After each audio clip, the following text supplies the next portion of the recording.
Hi, my name is Lanier Edwards, and I'm the owner and CEO of Heavenly Delights Gourmet Cobblers, what all cobblers want to be when they grow up.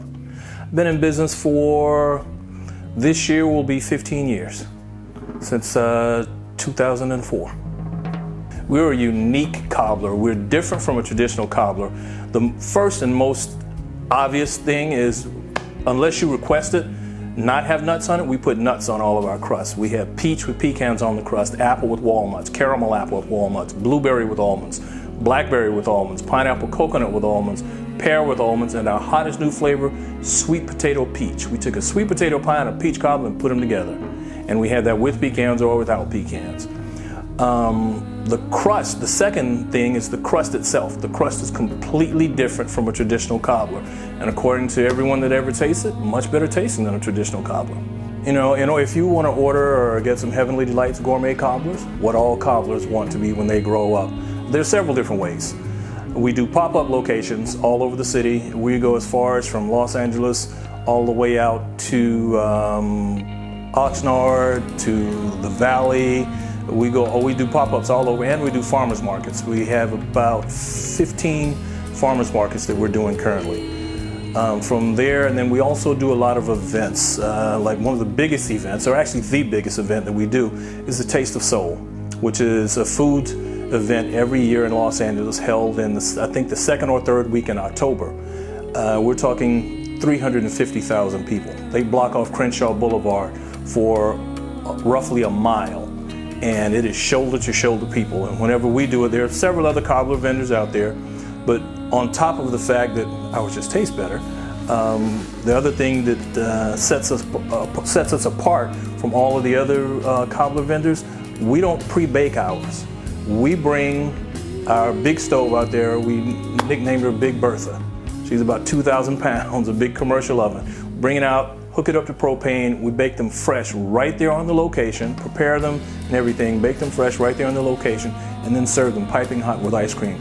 And customers love it. Our line is normally, about 5 or 6 o'clock, our line is 100, 200 people deep, and it's just constant like that until the event closes. But that event is, if anyone that wants to get into food and something like that, do an event like that. And then you'll see if you really have what it takes to make it, because you'll see how much hard work is involved and the time and all of that, and it will really let you know whether this is for you or not. I never ever thought I would be a baker. God's really truly got a sense of humor. My whole life, like most kids, I've wanted to do many different things. When I was a little shorty, 6, 7, 8 years old, I used to hang out with my grandfather all the time, who was, he was my hero. To me, he was everything that a man, a father, or a minister, and just a pillar of the community. And I always, aspired to be like him, even though I never ever actually thought I would become a minister, but still I always aspired to be like him. And then, I was always a little bit bigger kid, and I had athletic ability. In fact, I had it all. Came out of high school, almost 6'2", 220 pounds, playing middle linebacker, and I just knew I was going to the pros. And nerve damage in my neck put it into my career. I decided to walk away from it. Even though in retrospect, if I had it to do all over again, I probably wouldn't have walked away. I would have given it another shot and taken the chance. After college, I moved to Houston. I was an escrow officer with a title company. From there, I moved out to Los Angeles. I was assistant manager at C.H. Baker, then I was a manager at Florsheim. From there, I started my own home shopping network with Fine China and Crystal. From there, I had 3 nightclubs. After the nightclubs, I got into doing extra work. Actually, I forgot I was a model for a short period of time. They wanted to send me to Europe. I didn't want to go to Europe, so I quit. A lot of people can't understand that or believe that. My niece, who is a model now, who's always wanted to be a model, she still throws that in my face to this day. Uncle Lanier, I can't believe you. But, and then I started doing extra work just for the fun of it. Got into the acting. Within a year, started working as a real actor, or I shouldn't say a real actor, but as a principal. Left the extra work, started working as principal. Within 2 years of that, I got into doing stunts, and then for 15 years, I was a working actor and stuntman. I tell people, my baking for a living, your grandmother probably had a better chance of playing for the NFL than my baking for a living. To this day, I still don't cook other than my cobblers. When a lot of times women will come up to the booths and the events we're at, ooh, a man that can cook. I love a man that can cook. Well, darling, unless you go eat these cobblers 7 days a week, that's the extent of my cooking right there. I got hurt doing stunts. The last big movie that I did was Deep Blue Sea. I was LL Cool J stunt double on there. And they dumped 30,000 gallons of water down some stairs on me. I got banged up pretty good. I ended up with concussion, torn lateral medial meniscus in my left knee, partial tear in the ACL, chip broken off my hip the size of a quarter, dislocated shoulder, and several other bangs and bruises. And that was just day one of filming. Ended up wrapping everything up, popping everything back in place, and did it again 3 days later. But after that, I just realized that, human body can only take so much. And I had lucked up. I went to an event called Real Men Cooks. And there was a brother there named Jerome Stevens. Is it Stevens or Stevens? I can't remember. And he had this cobbler that was different from a traditional cobbler. And I was like, wow, that looks interesting. I'm not a cobbler person, but that looks good. Tasted it, loved it.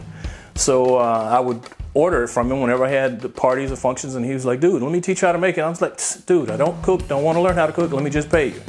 Long story short, he kept after me, finally gave me the recipe. Then I started tweaking it and coming up with different flavors, and then I came up with my own variation of it, and I started Heavenly Delights.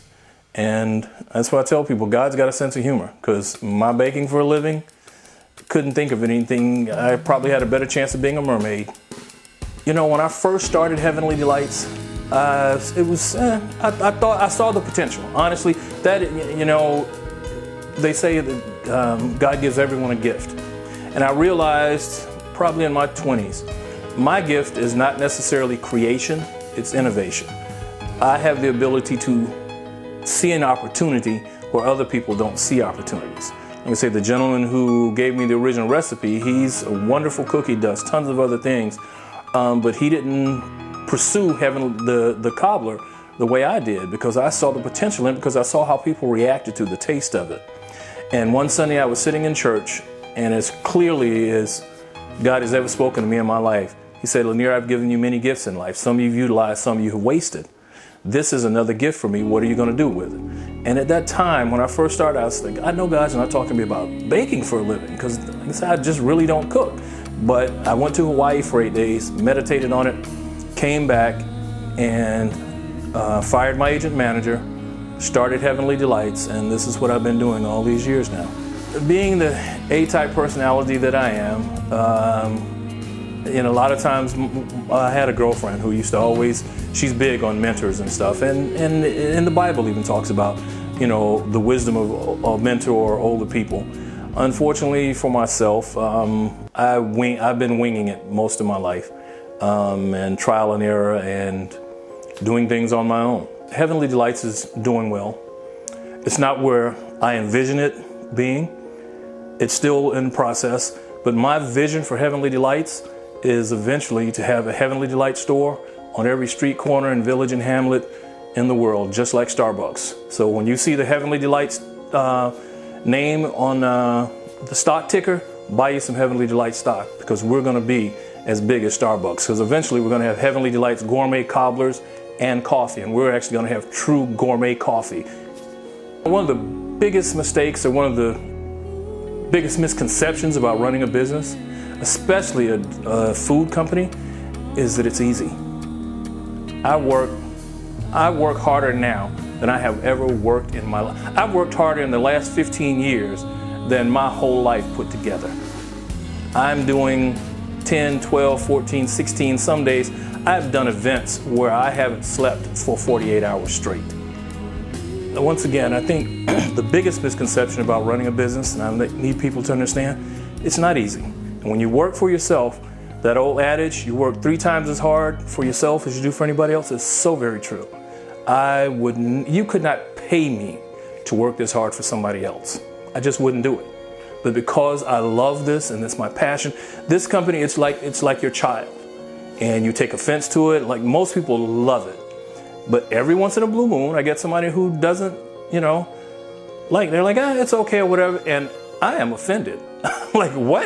I mean, it's like somebody saying, everybody's telling you how cute your child is. And somebody goes, oh, your kid's really not that cute.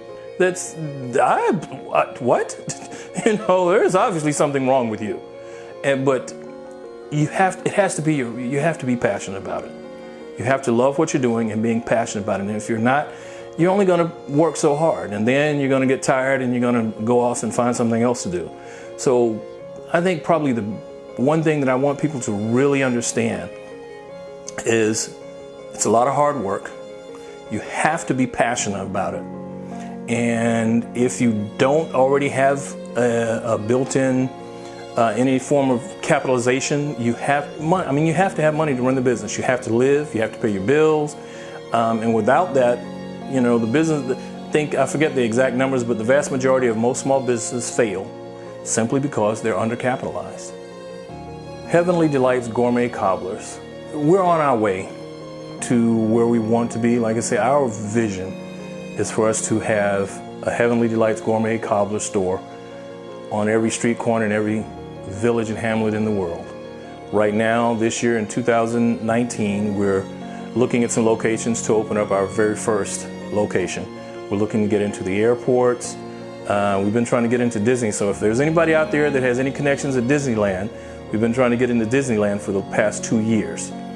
But we are looking this year to double or possibly triple our sales from last year, which was very good, but we can do better. But it's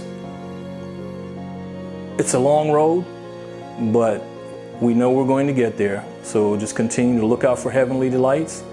And like I said, when you see it on that stock ticker, buy you some Heavenly Delights stocks. It's going to be the next Facebook.